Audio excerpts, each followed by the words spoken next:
Pernahkah kita berpikir, mengapa kita merasa nyaman saat berada di tempat yang bersih, dan sebaliknya, merasa tidak betah di tempat yang kotor? Itu karena kebersihan adalah fitrah manusia, sesuatu yang disukai oleh setiap orang. Dan tahukah kalian, dalam Islam, kebersihan bukan hanya perkara duniawi, tetapi juga bagian dari iman. Assalamualaikum warahmatullahi wabarakatuh. Alhamdulillahirrabbilalamin. Wassalatu wassalamu ala asrafil anbiya'i wal mursalin wa ala alihi wa ashabihi ajmain, amma ba'du. Segala puji bagi Allah subhanahu wa ta'ala yang telah memberikan kita begitu banyak nikmat, terutama nikmat iman, Islam, dan kesehatan. Salawat serta salam semoga selalu kita curahkan kepada junjungan kita Nabi besar Muhammad sallallahu alaihi wasallam. Allahumma sholli ala sayyidina Muhammad wa ala ali sayyidina Muhammad. Perkenalkan, nama saya Queen Syarah Mailisha. Saya dari kelas 11-9. Di video kali ini saya akan membawakan ceramah dengan tema kebersihan sebagian dari iman. Teman-temanku yang dirahmati Allah, kebersihan adalah hal yang sangat penting dalam kehidupan manusia. Tanpa kebersihan, hidup kita akan terasa tidak nyaman. Bahkan dapat menimbulkan berbagai penyakit. Karena itulah, Islam sangat menekankan pentingnya menjaga kebersihan, baik kebersihan diri, lingkungan, maupun hati dan pikiran. Kebersihan bukan hanya tentang penampilan luar, tetapi juga mencerminkan bagaimana seseorang menjaga dirinya dan menghormati orang lain. Orang yang hidup lebih bersih biasanya lebih disiplin, lebih sehat, dan lebih percaya diri.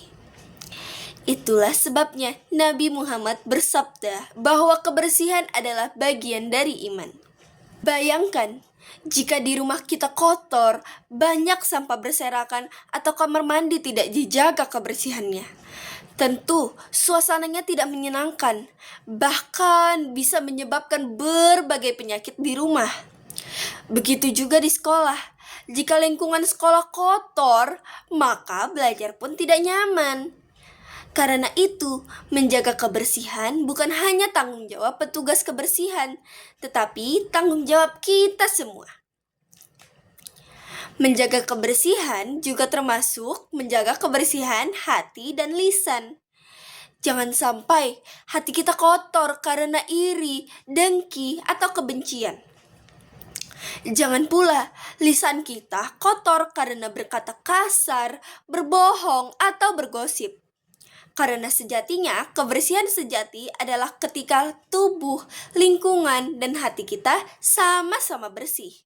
Ada pula dalil nakli, hadis, dan Al-Quran tentang menjaga kebersihan. Dalam hadis riwayat Muslim, Rasulullah SAW bersabda, "At-tuhuru syatrul iman." Artinya, kebersihan adalah sebagian dari iman. Dalam Quran Surah Al-Baqarah ayat 222, Bismillahirrahmanirrahim.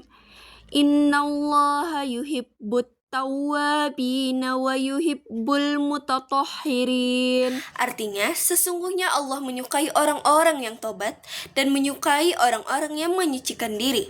Dari ayat dan hadis tersebut, jelas bahwa menjaga kebersihan bukan sekedar kebiasaan baik, melainkan perintah agama yang menunjukkan kualitas keimanan seseorang. Saudaraku sekalian, dalam kehidupan sehari-hari, kita dapat menerapkan sikap menjaga kebersihan dengan cara-cara sederhana. Seperti yang pertama, membuang sampah pada tempatnya, baik di sekolah maupun di rumah. Yang kedua, menjaga kebersihan diri, seperti mandi teratur, memakai pakaian bersih, dan mencuci tangan sebelum makan. Yang ketiga, membersihkan lingkungan sekitar, seperti halaman rumah, kelas, dan tempat ibadah. Yang keempat, menjaga kebersihan hati dan ucapan. Tidak suka marah, tidak berkata kasar, dan tidak menyakiti perasaan orang lain. Dan yang terakhir, menjaga kebersihan makanan, dengan memilih makanan yang halal dan sehat. Hal-hal sederhana tersebut, jika dilakukan secara rutin, akan menjadi kebiasaan baik yang mencerminkan kehidupan kita. Mulailah dari hal kecil karena sesuatu besar berawal dari hal kecil yang dilakukan dengan konsisten. Teman-teman semuanya, marilah kita jadikan kebersihan sebagai bagian dari ibadah kita kepada Allah Subhanahu wa Ta'ala. Mulailah dari diri sendiri, dari hal yang kecil dan dari sekarang. Karena kebersihan bukan hanya membuat kita sehat dan nyaman, tetapi juga membuat kita dicintai oleh Allah Subhanahu wa Ta'ala. Semoga Allah senantiasa memberikan kita kekuatan untuk menjaga kebersihan diri, hati, dan lingkungan. Amin ya Rabbal Alamin. Sekian ceramah singkat dari saya. Mohon maaf bila ada kesalahan kata. Saya pamit undur diri. Nun wal qalami wa mayasturun. Fastabilul khairat. Wassalamualaikum warahmatullahi wabarakatuh.